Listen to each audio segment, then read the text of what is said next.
Welcome to the eighth session, that is the last session of module 4. In this session, we are going to discuss about in-network processing, adaptive fidelity, data-centric networking, further design principles, and gateway concepts. In-network processing, monets are supposed to deliver bits from one end to the other end. But in wireless sensor networks, on the other hand, it is expected to provide information, not necessarily original bits. So this will give additional options, for example, to manipulate or to process the data in the network.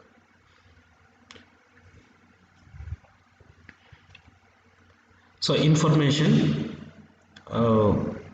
example, so if we consider the aggregation, apply composable aggregation function to a converged cache tree in a network. Typical functions are minimum, maximum, average, sum. Okay. So in the network itself, we are going to process the data or manipulate the data, and that processed data we are going to send to the other ends. Not all the data that are generated are simply forwarded from node to node onto the another node onto the another node till the sink reaches. So it is going to calculate, or it is going to process, or it is going to manipulate the data and obtain the data, aggregated data, that will be sent to the sink. So that is called as in-network processing. So here we have an example. So we are reducing the number of transmitted bits or packets by applying an aggregation function in the network. So here we have 1, 2, 3, 4, 5, 6. 6 sensors are there, sensor nodes, and one is sink node. All the nodes are generating data. Consider that all the nodes are generating 8 bits of data. So it will reach here, and this is generating 8 bits of data. This will reach here, and this is generating 8 bits of data. This is going to reach here. So the data becomes 8 into 3, that is 24 bits. And here also 3 nodes, 8 bits, that is 24 bits. That is totally 48 48 bits, that data that will arrive at the sink node. That is what happens. So if you are not aggregating or otherwise, so the data that is coming from here, this node and this node, that is processed at this node. Okay. So and make it only 8 bits, and the data coming from these two nodes, that is processed at this particular node, and that will create 8 bits.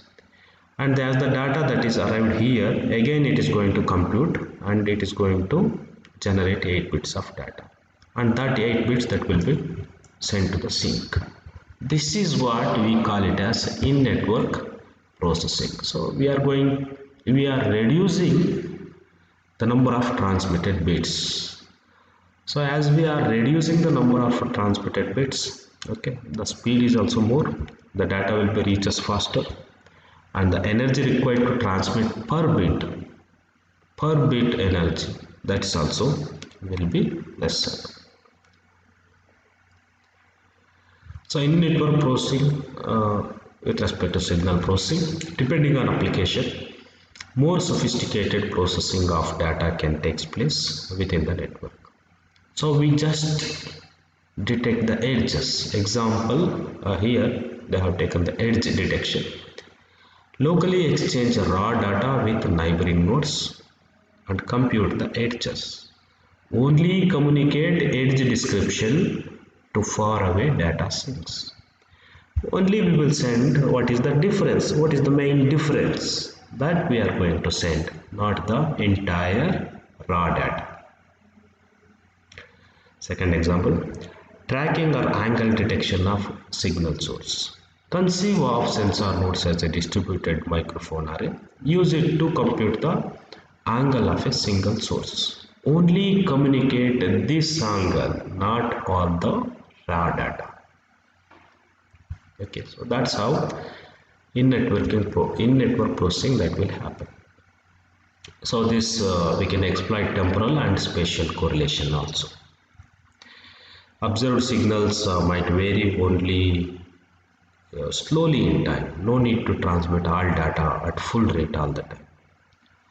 Okay, so signals of neighboring nodes are often quite similar. So for that reason only we are going to try to transmit the differences.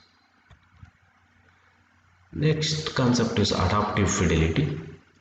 So here it is for adopt the effort with which data is exchanged to the currently required accuracy or fidelity. Example is event detection. When there is no event, we only send all is well message. When event occurs, increase rate of message exchanges. So that means actual data you are going to transmit when the event occurs. When there is no event, rarely we send all is well message. Consider the real example like temperature, measuring temperature. When temperature is in acceptable range, only send temperature values at low resolution.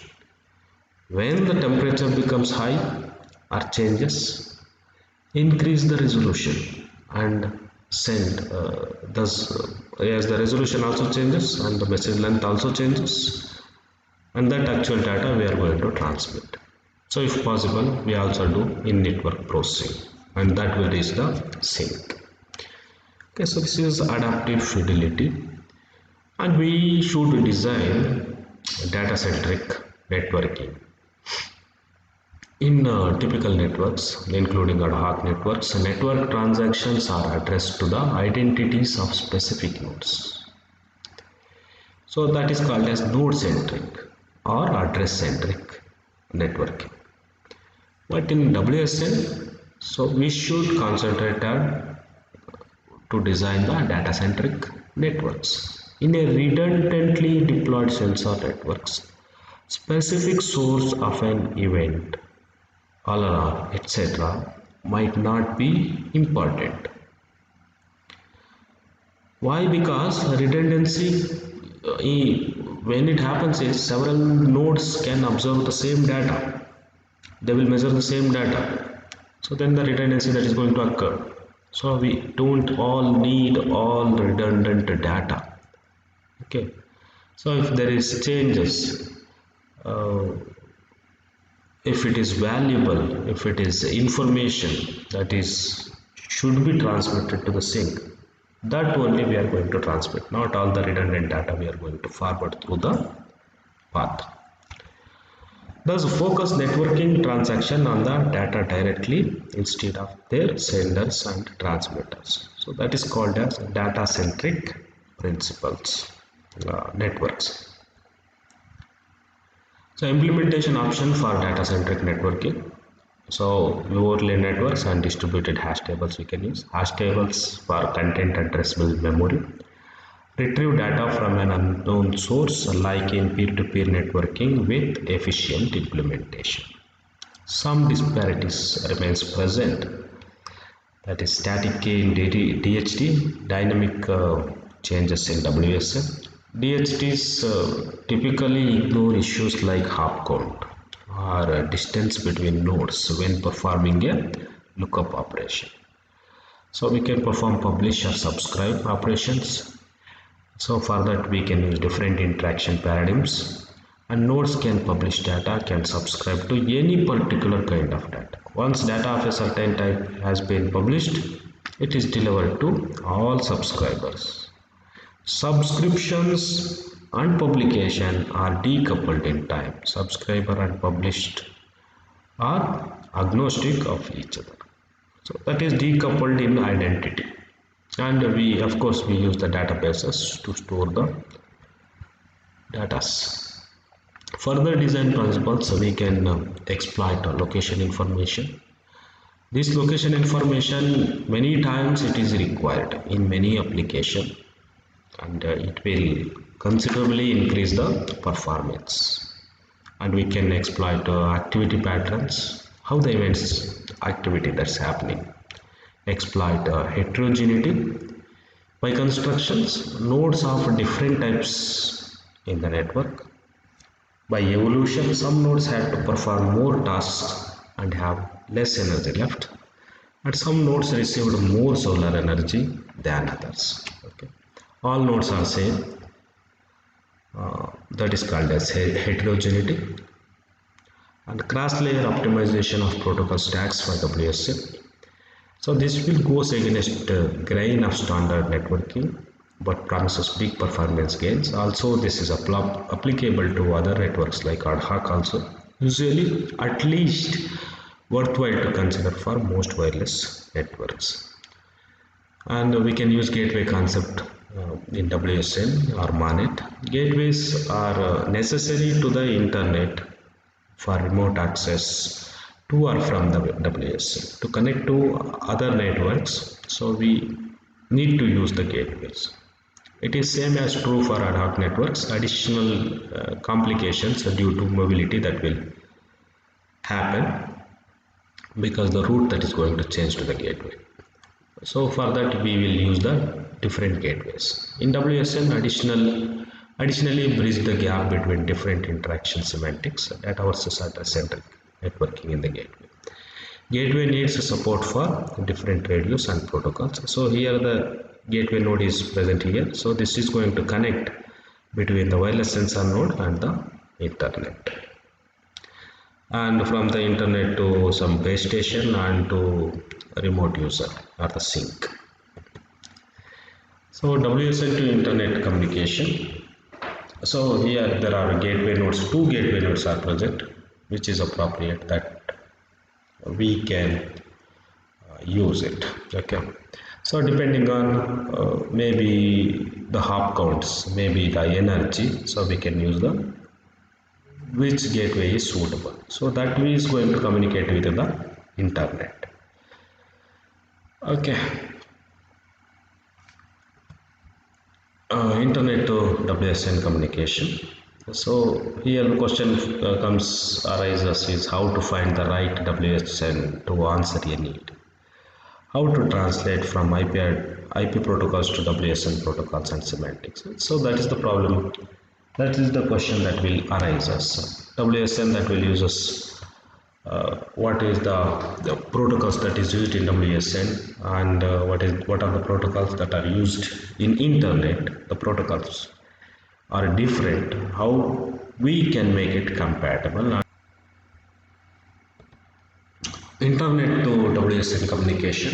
Here also the questions will arise. How to find the right WSN to answer a need, and how to translate from IP protocols to WSN protocols.